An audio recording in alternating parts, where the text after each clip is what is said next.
नमस्कार दोस्तों, आपका बहुत बहुत स्वागत है आपके अपने YouTube channel Rahul exam race पे। दोस्तों, आज के इस वीडियो में आप लोग के लिए आरआरबी एनटीपीसी तथा आरआरसी ग्रुप डी के लिए जीके के इंपॉर्टेंट क्वेश्चंस को लेकर आ रखा हूं, जो कि आप लोग के लिए काफ़ी इंपॉर्टेंट है।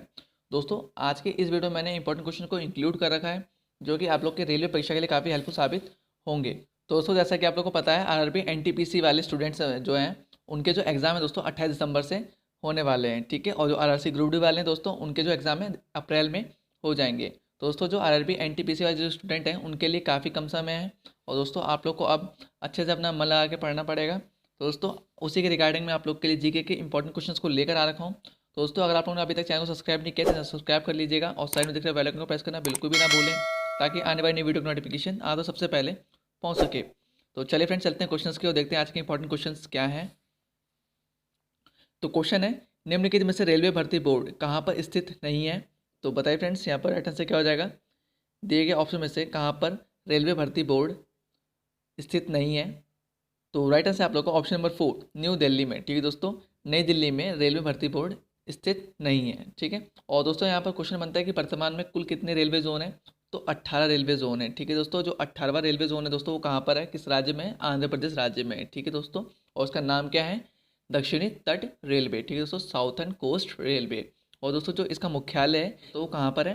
विशाखापट्टनम में। ठीक है, ध्यान रखिएगा, इंपॉर्टेंट क्वेश्चन है। चलिए अगले क्वेश्चन की ओर बढ़ते हैं। हमारा नेक्स्ट क्वेश्चन क्या है?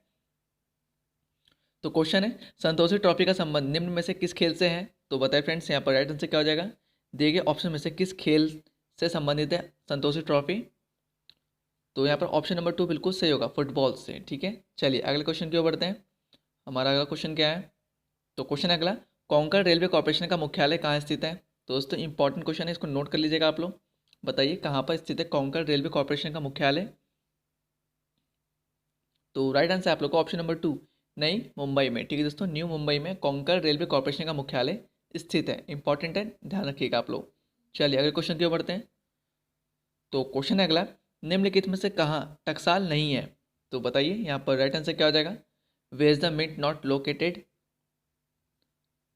तो यहाँ पर जो राइट आंसर होगा आप लोग का ऑप्शन नंबर 2, नासिक में। ठीक है दोस्तों, नासिक में क्या है? टकसाल स्थित नहीं है। ठीक है दोस्तों, जो टकसाल है वो होता क्या है दोस्तों? जो टकसाल उद्योग होता है, इसके द्वारा क्या करते हैं दोस्तों? सिक्कों का, ठीक है दोस्तों, जो कॉइन्स होते हैं हमारे 2 रुपए के, 5 रुपए के, 10 रुपए के, उनकी कास्टिंग की जाती है। ठीक है, उन सिक्कों की ढलाई की जाती है, निर्मित की जाती है, निर्माण किया जाता है उनका। ठीक है, और दोस्तों यहाँ से एक प्रश्न और बनता है कि आज़ादी के बाद की पहली टकसाल कहाँ पर स्थापित की गई थी? तो दोस्तों, नोएडा में स्थापित की गई थी। ठीक है, ध्यान रखिएगा। चलिए अगले क्वेश्चन की ओर बढ़ते हैं। हमारा नेक्स्ट क्वेश्चन क्या है? तो क्वेश्चन है, भारत में सबसे बड़ा बाघ अभ्यारण्य कौन सा है? तो बताइए फ्रेंड्स, इंपॉर्टेंट क्वेश्चन है। यहाँ पर राइट आंसर क्या हो जाएगा? Which is the largest tiger reserve in India? तो ऑप्शन नंबर 1 बिल्कुल सही है, नागा अर्जुन। ठीक है दोस्तों, जो नागा अर्जुन श्री सैलम अभ्यारण्य है, यह आंध्र प्रदेश में स्थित है। ठीक है दोस्तों, और ये भारत का सबसे बड़ा बाघ अभ्यारण्य है। ठीक है, चलिए ध्यान रखिएगा, इंपॉर्टेंट क्वेश्चन है। चलिए अगले क्वेश्चन की ओर बढ़ते हैं। तो क्वेश्चन है हमारा अगला, भारत में हीरे की खान कहाँ स्थित है? तो बताइए फ्रेंड्स, यहाँ पर राइट आंसर क्या हो जाएगा? कहाँ पर स्थित है भारत की हीरे की खान? तो यहाँ पर राइट आंसर आप लोग का ऑप्शन नंबर 3, मध्य प्रदेश के पन्ना जिले में। ठीक है दोस्तों, मध्य प्रदेश के पन्ना जिले में भारत की हीरे की खान स्थित है। ठीक है दोस्तों, और जो मध्य प्रदेश का पन्ना जिला है दोस्तों, उसको हीरा नगरी के नाम से भी जाना जाता है। चलिए अगले क्वेश्चन की ओर बढ़ते हैं। हमारा नेक्स्ट क्वेश्चन क्या है? तो क्वेश्चन दोस्तों, मैगेलन जल डमरू मध्य कहाँ स्थित है? तो बताए फ्रेंड्स, यहाँ पर राइट आंसर क्या हो जाएगा? कहाँ पर स्थित है मैगेलन जल डमरू मध्य? तो यहाँ पर जो राइट आंसर होगा आप लोग का ऑप्शन नंबर 1 होगा। ठीक है, प्रशांत एवं दक्षिणी अटलांटिक महासागर के बीच में मैगेलन जल डमरू मध्य स्थित है। तो ध्यान रखिएगा। चलिए अगले क्वेश्चन की ओर बढ़ते हैं। दोस्तों, question exam point of view से काफ़ी इंपॉर्टेंट है, इसलिए आप लोग इन प्रश्नों को ध्यान से पढ़िएगा, ताकि आप लोग के एक भी प्रश्न रेलवे के एग्जाम में ना छूट सके। तो क्वेश्चन है, बांग्लादेश में गंगा को किस नाम से जाना जाता है? तो बताइए, बहुत ही इंपॉर्टेंट क्वेश्चन है और अच्छा क्वेश्चन है। किस नाम से जाना जाता है दोस्तों बांग्लादेश में गंगा को? तो ऑप्शन नंबर 1 बिल्कुल सही होगा, पद्मा के नाम से जाना जाता है। ठीक है, और उसमें से एक क्वेश्चन और बनता है कि गंगा के किनारे सबसे बड़ा शहर कौन सा है? तो वह दोस्तों कानपुर। ठीक है, ध्यान रखिएगा, कानपुर है। और दोस्तों, जो गंगा है उसको 2008 में राष्ट्रीय नदी का दर्जा भी प्रदान किया गया था। तो ध्यान रखिएगा। चलिए अगले क्वेश्चन की ओर बढ़ते हैं। तो क्वेश्चन है हमारा अगला, अंतर्राष्ट्रीय दिनांक रेखा कहाँ से होकर गुजरती है? तो बताइए, यहाँ पर राइट आंसर क्या हो जाएगा? Where does the international date line pass through? तो यहाँ पर जो ऑप्शन नंबर 2 है वो बिल्कुल सही होगा। 180 डिग्री ग्रीनविच से होकर दोस्तों हमारी अंतर्राष्ट्रीय दिनांक रेखा गुजरती है। चलिए अगले क्वेश्चन की ओर बढ़ते हैं।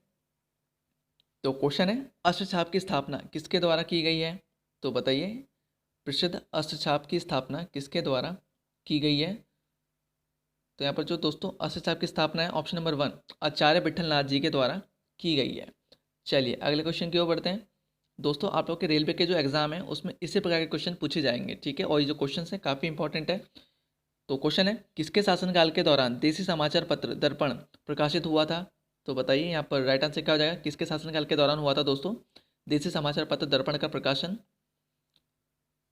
तो राइट आंसर आप लोग को ऑप्शन नंबर 4 मार्किप्स ऑफ हेस्टिंग्स के शासनकाल में, ठीक है दोस्तों। और यहाँ से एक क्वेश्चन और बनता है कि भारत में पहला समाचार पत्र निकालने का श्रेय किसे जाता है दोस्तों? तो जेम्स हिक्की को, ठीक है, जेम्स हिक्की को।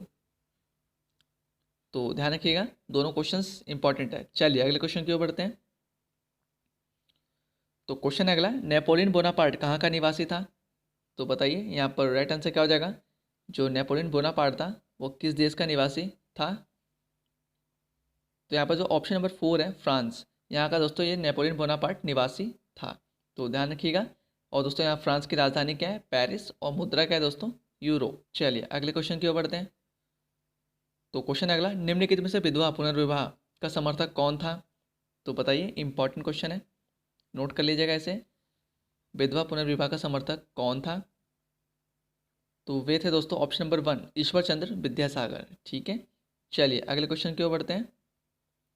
तो क्वेश्चन है हमारा अगला, भारत की संसदीय प्रणाली कहाँ से ली गई है? तो बताइए फ्रेंड्स, इंपॉर्टेंट क्वेश्चन है, भारत की संसदीय प्रणाली किस देश से ली गई है? तो ये ली गई है दोस्तों ऑप्शन नंबर 2 ब्रिटेन से, ठीक है दोस्तों, ब्रिटेन से भारत की संसदीय प्रणाली ली गई है। चलिए बढ़ते हैं अगले प्रश्न की ओर।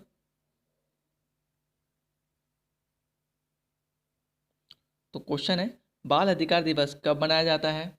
तो बताइए फ्रेंड्स, यहाँ पर राइट आंसर क्या हो जाएगा, कब मनाया जाता है बाल अधिकार दिवस? तो यहाँ पर जो ऑप्शन नंबर 2 है बिल्कुल सही होगा, 20 नवंबर को, ठीक है दोस्तों, 20 नवंबर को चाइल्ड राइट्स डे सेलिब्रेट किया जाता है। चलिए अगले क्वेश्चन की ओर बढ़ते हैं। दोस्तों अगर आप लोग को वीडियो ज़रा सा भी हेल्पफुल लगे तो वीडियो को लाइक कर दीजिएगा और वीडियो को ज़्यादा से शेयर करें ताकि और भी स्टूडेंट तक वीडियो पहुँच सके और उनकी भी तैयारी हो सके। तो क्वेश्चन है दोस्तों, भारत में सर्वाधिक जैव विविधता कहाँ पाई जाती है? तो बताइए यहाँ पर जो राइट आंसर है वो क्या हो जाएगा, कहाँ पर पाई जाती है दोस्तों भारत में सर्वाधिक जैव विविधता?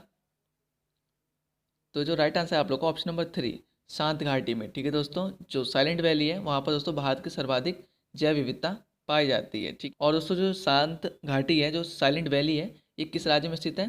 तो केरल के पलक्कड़ जिले में स्थित है, ठीक है, ध्यान रखिएगा। चलिए अगले क्वेश्चन की ओर बढ़ते हैं। हमारा अगला क्वेश्चन क्या है? तो क्वेश्चन अगला, निम्नलिखित में से कौन सा एक पारिस्थितिक तंत्र पृथ्वी के सर्वाधिक क्षेत्र पर फैला हुआ है? तो बताइए यहाँ पर राइट आंसर क्या हो जाएगा, दिए गए ऑप्शन में से कौन सा पारिस्थितिक तंत्र, कौन सा इकोसिस्टम है वो सर्वाधिक क्षेत्र में फैला हुआ है? तो वो है दोस्तों ऑप्शन नंबर 1 सामुद्रिक, ठीक है दोस्तों। चलिए अगले क्वेश्चन की ओर बढ़ते हैं। हमारा नेक्स्ट क्वेश्चन क्या है? तो क्वेश्चन है, दक्षिणी ध्रुव पर पहुंचने वाला प्रथम व्यक्ति कौन था? तो बताइए फ्रेंड्स, इंपॉर्टेंट क्वेश्चन है, कौन थे दोस्तों दक्षिण ध्रुव पर पहुंचने वाले प्रथम व्यक्ति? तो राइट आंसर आप लोग को ऑप्शन नंबर 2 एमंडसन, ठीक है दोस्तों, जो एमंडसन थे वह दक्षिण ध्रुव पर पहुंचने वाले प्रथम व्यक्ति थे। और दोस्तों यहाँ पर जो रॉबर्ट पेरी दे रखे हैं ये क्या है, उत्तरी ध्रुव पर, ठीक है दोस्तों, उत्तरी ध्रुव पर पहुंचने वाले प्रथम व्यक्ति थे, ठीक है, नॉर्थ पोल पर पहुंचने वाले प्रथम व्यक्ति थे कौन? Robert Peary. तो दोनों क्वेश्चन इंपॉर्टेंट है, ध्यान रखिएगा आप लोग। चलिए बढ़ते हैं अगले प्रश्न की ओर। दोस्तों अगर आप लोगों ने अभी तक टेलीग्राम चैनल को ज्वाइन नहीं किया तो टेलीग्राम चैनल से जुड़ जाइए आप लोग। टेलीग्राम का लिंक डिस्क्रिप्शन बॉक्स में दे दूंगा, जहाँ से दोस्तों टेलीग्राम को ज्वाइन कर सकते हैं और पीडीएफ को प्राप्त कर सकते हैं। तो क्वेश्चन है, स्थानीय अमेरिकी द्वारा भारतीय लोगों को क्या नाम दिया गया है? तो बताइए यहाँ पर जो राइट आंसर है वो क्या हो जाएगा, क्या नाम दिया गया दोस्तों भारतीय लोगों को स्थानीय अमेरिका के द्वारा?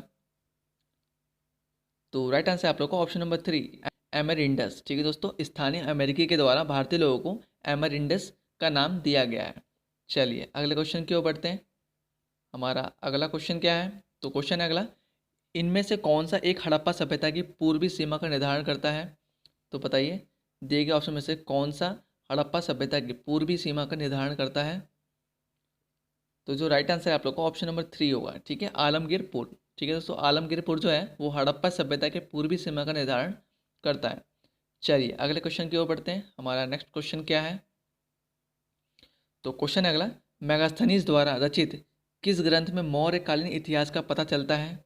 तो बताइए फ्रेंड्स, इंपॉर्टेंट क्वेश्चन है। मेगास्थनीज के द्वारा लिखी गई कौन सी पुस्तक या किस प्रसिद्ध ग्रंथ के द्वारा दोस्तों मौर्यकालीन इतिहास का पता चलता है? तो यहाँ जो राइट आंसर होगा आप लोग को ऑप्शन नंबर 1 होगा, इंडिका पुस्तक। ठीक है दोस्तों, जो इंडिका नामक पुस्तक है या इंडिका नामक जो प्रसिद्ध ग्रंथ है उसके द्वारा मौर्यकालीन इतिहास का पता चलता है। और दोस्तों जो मेगास्थनीज था ये सेल्यूकस निकेटर का राजदूत था। ठीक है दोस्तों, जो कि चंद्रगुप्त मौर्य के दरबार में आया था, तो ध्यान रखिएगा। और इसी ने दोस्तों इंडिका नामक पुस्तक की रचना की थी। चलिए अगले क्वेश्चन की ओर बढ़ते हैं। हमारा अगला क्वेश्चन क्या है? तो क्वेश्चन है, मौर्य वंश का अंतिम राजा कौन था?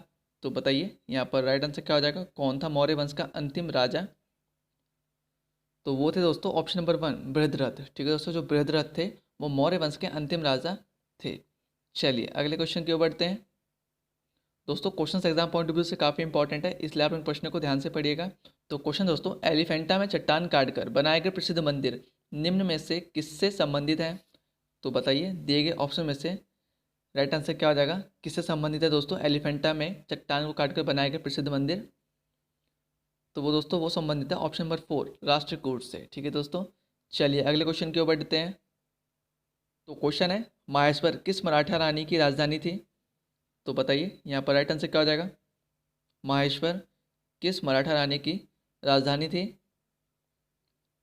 तो ये थी दोस्तों ऑप्शन नंबर 2, महारानी अहिल्याबाई होलकर की राजधानी थी। ठीक है दोस्तों, जो माहेश्वर है वो अहिल्याबाई होलकर की राजधानी होती थी।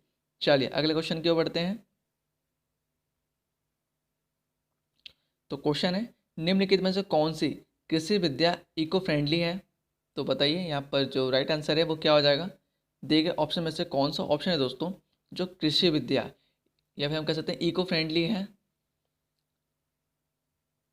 तो जो राइट आंसर होगा आप लोग का ऑप्शन नंबर 1 होगा, ठीक है, ऑर्गेनिक फार्मिंग। ठीक है दोस्तों, ऑर्गेनिक फार्मिंग जो है या फिर हम इसको कह सकते हैं कार्बनिक कृषि। ठीक है दोस्तों, इसको इको फ्रेंडली कृषि कहा जाता है। ठीक है, और इस प्रकार की खेती में क्या होता है दोस्तों, किसी भी प्रकार के रासायनिक उर्वरक का प्रयोग नहीं किया जाता है। ठीक है, चलिए अगले क्वेश्चन की ओर बढ़ते हैं। तो क्वेश्चन अगला, ग्रेट बैरियर रीफ किस देश में स्थित है? तो बताइए फ्रेंड्स, इंपॉर्टेंट क्वेश्चन है, किस देश में स्थित है दोस्तों ग्रेट बैरियर रीफ? तो यहाँ पर राइट आंसर आप लोग को ऑप्शन नंबर 4, ये स्थित है दोस्तों ऑस्ट्रेलिया में। ठीक है, ऑस्ट्रेलिया के क्वींसलैंड में। ठीक है दोस्तों, क्वींसलैंड के पश्चिम में स्थित है। ठीक है, ध्यान रखिएगा। चलिए अगले क्वेश्चन की ओर बढ़ते हैं। हमारा नेक्स्ट क्वेश्चन क्या है? तो क्वेश्चन है, निम्नलिखित में से, ठीक है दोस्तों यहाँ पर निम्न आएगा, निम्नलिखित में से कच्चे तेल का सबसे बड़ा प्रसिद्ध भंडार है? तो बताइए दिए गए ऑप्शन में से कौन सा है दोस्तों कच्चे तेल का सबसे बड़ा प्रसिद्ध भंडार? तो यहाँ पर दोस्तों ऑप्शन नंबर 3 बिल्कुल मत करना, जो ऑप्शन नंबर 4 होगा वो बिल्कुल राइट आंसर होगा। ठीक है, वेनेजुएला। ठीक है दोस्तों, जो वेनेजुएला है वो दक्षिणी अमेरिका के उत्तर में स्थित है। ठीक है दोस्तों, और ये क्या है, कच्चे तेल के उत्पादन में दोस्तों प्रथम स्थान पर है। ठीक है दोस्तों, जो सऊदी अरब है वो सेकंड नंबर पे है, और जो ईरान है दोस्तों वो तीसरे नंबर पे है, और जो इराक है वो चौथे नंबर पे है। ठीक है, तो ध्यान रखिएगा आप लोग। चलिए बढ़ते हैं अगले क्वेश्चन की ओर। तो क्वेश्चन है, संविधान सभा के प्रारूप समिति के अध्यक्ष कौन है? तो इंपॉर्टेंट क्वेश्चन है, बताइए कौन है संविधान सभा के प्रारूप समिति के अध्यक्ष? तो जो राइट आंसर होगा आप लोग का ऑप्शन नंबर 2 होगा, डॉक्टर भीमराव अम्बेडकर है दोस्तों, जो वो संविधान सभा के प्रारूप समिति के अध्यक्ष हैं। और उस तरह से एक क्वेश्चन और बनता है कि संविधान सभा के स्थायी अध्यक्ष कौन है? तो वह है दोस्तों डॉक्टर राजेंद्र प्रसाद। ठीक है, ये भी साथ साथ ध्यान रखिएगा आप लोग। चलिए बढ़ते हैं अगले प्रश्न की ओर। तो क्वेश्चन है, मौर्य समाज में प्रचलित मुद्रा का नाम क्या था? तो बताइए यहाँ पर राइट आंसर क्या हो जाएगा, मौर्य समाज में प्रचलित मुद्रा का नाम क्या था? तो यहाँ पर दोस्तों ऑप्शन नंबर 1 जो है बिल्कुल सही होगा, पर्ण। ठीक है दोस्तों, जो पर्ण है, जो पर्ण मुद्रा है दोस्तों, वो मौर्य समाज में प्रचलित मुद्रा हुआ करती थी। चलिए अगले क्वेश्चन की ओर बढ़ते हैं। तो क्वेश्चन है अगला, बौद्ध शिक्षा का वर्णन निम्नलिखित में से किस में है? तो बताइए फ्रेंड्स, इंपॉर्टेंट क्वेश्चन है, बौद्ध शिक्षा का वर्णन निम्नलिखित में से किस में किया जाता है? तो जो यहाँ सही उत्तर होगा, राइट आंसर होगा, वो ऑप्शन नंबर 2 होगा, त्रिपिटक में। ठीक है दोस्तों, जो त्रिपिटक है दोस्तों यह पाली भाषा में रचित एक बौद्ध शिक्षा का एक मूल ग्रंथ है। ठीक है, और इसमें दोस्तों बौद्ध शिक्षा का वर्णन किया गया है। चलिए अगले क्वेश्चन की ओर बढ़ते हैं। हमारा नेक्स्ट क्वेश्चन क्या है, और दोस्तों ये जो क्वेश्चन है आप लोगों का सरप्राइज क्वेश्चन है, ठीक है। तो बताइए, भारत में 1882 में स्थानीय स्वशासन संस्थाओं की स्थापना किसने की थी। तो दोस्तों ये आप लोग आज का सरप्राइज क्वेश्चन, जिसका आंसर आप लोग मुझे कमेंट बॉक्स में ज़रूर दीजिएगा। दोस्तों ये थे आप लोग के आज के टॉप 30 जीके से रिलेटेड इंपॉर्टेंट क्वेश्चन, जो कि आप लोग के रेलवे एग्जाम के लिए काफ़ी इंपॉर्टेंट है। दोस्तों मैं आशा करता हूँ कि आप लोग को आज की वीडियो पसंद आई होगी। अगर पसंद आए तो वीडियो को लाइक कर दीजिएगा और वीडियो ज़्यादा शेयर करें, ताकि और भी स्टूडेंट तक की वीडियो पहुँच सके, उनकी भी तैयारी हो सके। दोस्तों मिलते हैं अगले वीडियो में कुछ नए मधुर प्रश्न। तब तक के bye bye, take care, Vande Mataram.